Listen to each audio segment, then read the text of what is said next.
Assalamualaikum ya jamaah. Assalamualaikum warahmatullahi wabarakatuh. Halo, Sobat Muda Islampukeran.id, apa kabar? Semoga senantiasa dalam perlindungan Allah Subhanahu wa Ta'ala, sehat walafiat. Amin. Allahumma amin. Alhamdulillah, pada hari ini kita berjumpa lagi. Mudah-mudahan tetap semangat, tetap produktif, dan selalu berpikiran positif. Beberapa hari yang lalu, kembali saya melihat sebuah postingan di Instagram. Postingan seorang dokter yang sedang sangat-sangat sibuk, saya perhatikan, menangani korban-korban dari virus corona yang terinfeksi di rumah sakit. Nah, namun ada satu hal yang miris saya perhatikan dari video tersebut.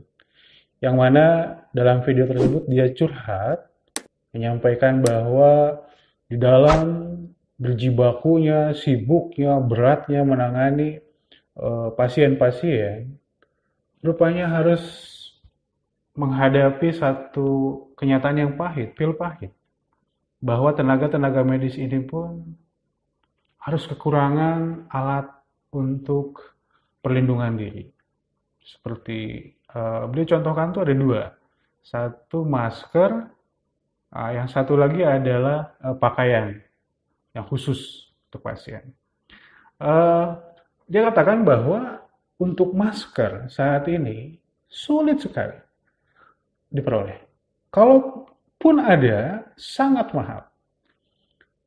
Sang dokter memberikan sebuah perbandingan bahwa ketika sebelum ada kasus corona ini, harga dari satu box masker itu hanya puluhan ribu.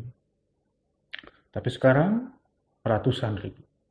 Naik beberapa puluh kali lipat. Dan itu susah. Sulit untuk ditemukan. Itu untuk harga masker yang kain. Sang dokter juga menyampaikan ada satu masker yang khusus untuk dokter yang sebelum kasus corona ini merebak harganya sekitar puluhan ribu atau ratusan ribu, sekarang sudah jutaan. Luar biasa. Sang dokter curhat bahwa please tolonglah kami, katanya. Dukung kami sebagai garda terdepan menangani para pasien ini. Tolong, katanya. Jangan sampai ada pihak-pihak yang mengambil keuntungan berlebihan di dalam penderitaan orang lain. Ya, jujur saja, ketika hal ini disampaikan dengan sangat dalam dari hatinya, tentu kita pun yang menyaksikannya terbawa perasaan ini. Sampai pada titik akhir, sang dokter mengingatkan kita sekalian bahwa perlu keberpihakan dari semua elemen masyarakat untuk sama-sama bersolidaritas dalam menghadapi virus corona ini yang sangat luas. Ya, ini pesan yang sangat dalam yang pasti kita harus serius untuk menyambutnya. Memang, kalau kita bicara masalah solidaritas, secara teori sosial, solidaritas adalah satu kondisi perasaan manusia yang didasari rasa sepenanggungan. Karena sebuah keadaan yang dialami bersama, yang di dalamnya mengandung unsur empati, simpati, kasih sayang satu sama lain.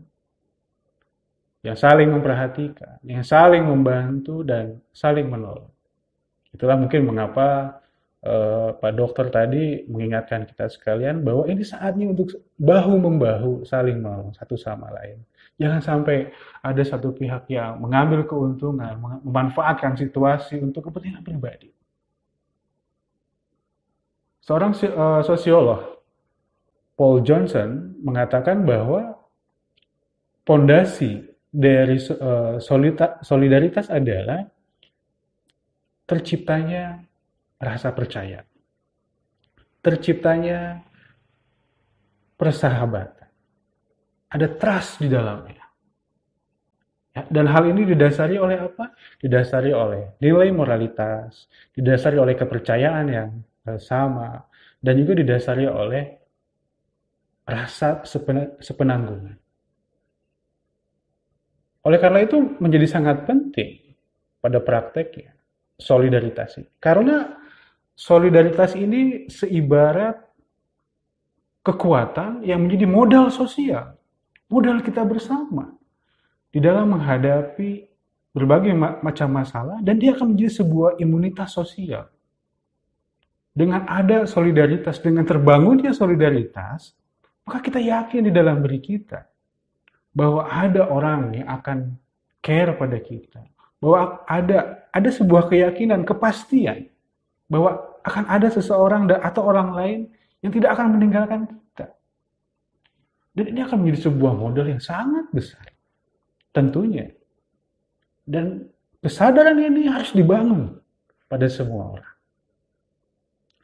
Di dalam agama Islam sendiri, sebenarnya kepekaan, sensibilitas kepada orang lain, baik dalam keadaan yang normal atau apalagi dalam keadaan yang tidak normal, contohnya seperti saat ini, itu sangat ditekankan.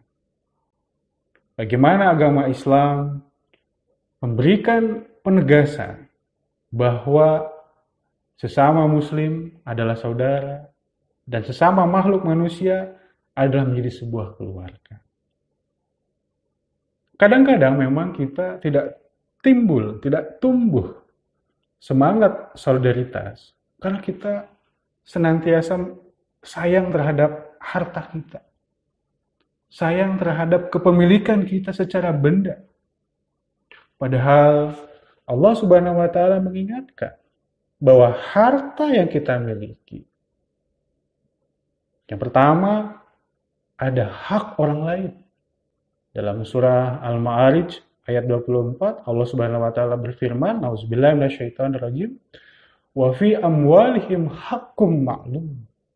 Bahwa di dalam rezeki mereka itu ada hak yang ditentukan. Lis-sa'ili wal mahrum. Baik bagi mereka yang meminta atau yang diam, tidak meminta. Tapi yang pasti, jangan pernah berpikiran bahwa dari harta yang kita miliki sepenuhnya milik kita.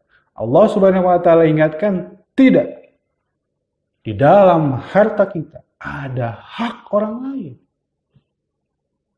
Itulah mengapa ketika kita bicara hak orang lain menjadi sebuah kewajiban bagi kita untuk berbagi, untuk share, untuk saling mengisi kebutuhan, keperluan satu sama lain agar tercipta ketentraman, kebahagiaan, kedamaian.